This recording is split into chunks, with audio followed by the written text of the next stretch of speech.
Well, good afternoon, everybody. Do you realize that we're only about 7 weeks out from the first day of daylight savings time, the beginning of daylight savings time? I can't wait.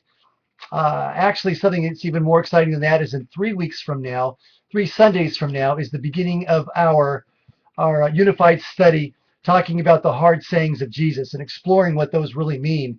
And we're going to be laying that out for you a lot this coming Sunday, and then next week we'll be talking about that a lot more. But this Sunday, we're concluding our series on prayer. And I'm excited for this Sunday because I know that we all struggle at times with unanswered prayer and the questions that come with that. You know, God, do you hear me? God, do you love me? God, are you punishing me for something? God, it seems like other people get answers to prayer that I don't seem to be getting. And I wonder exactly what that's all about. Well, there are tons of issues, and I believe that Scripture does address many of these questions about unanswered prayer. And so I'm looking forward to sharing that with you on Sundays so that our prayer lives might become stronger and more deeply committed to Jesus Christ. Along that line, I'm hoping that you're marking your calendars for February 10th, Sunday night, 6 o'clock, is going to be our next all-church prayer night, really where we come together as a family and as a body, and we express our dependence upon God. We let him know that without him, we can't expect anything really in this life that's going to be lasting, that's going to be bearing fruit, that's going to change lives at all.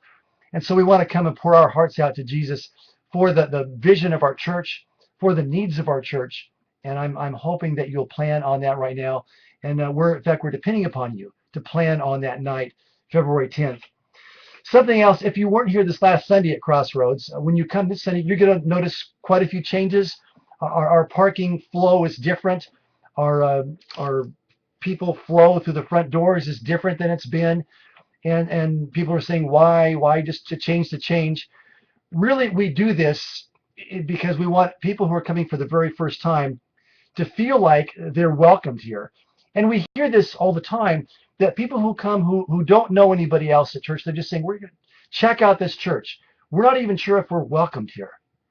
And we want people to know that definitely they're welcomed here. By the moment that they pull onto our parking lot, from the moments they walk up and walk into our doors, we want them to know that we're here to express the love of God to them.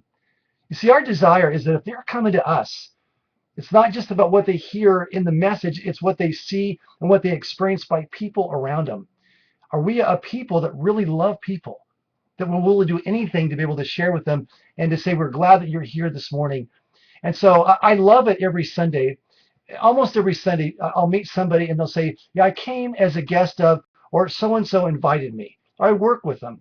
I love that because it's so natural for them to come because they know somebody that's already at Crossroads. And I would encourage you, how often do you have the chance to invite somebody to come to church with you? You might say, well, I just don't know people that would even consider that. Surveys all the time tell us that 80% of people would come if somebody would invite them. And I'm hoping that in our desire and our passion to share Christ with people in our community, that we would pray for opportunities. And every week that God would open up a door for us to share Christ with them, or at the very least, to invite them to come to church. And this Sunday, talking about prayer. The next several Sundays, talking about our unified study, about the heart teachings of Jesus, are going to be some of the greatest times yet. Well, God bless you this week. I pray that you have a rich time in the Word with Him, and that God would overflow on you and to your family and to your neighbors and to the people you work with. Take care until we see you Sunday.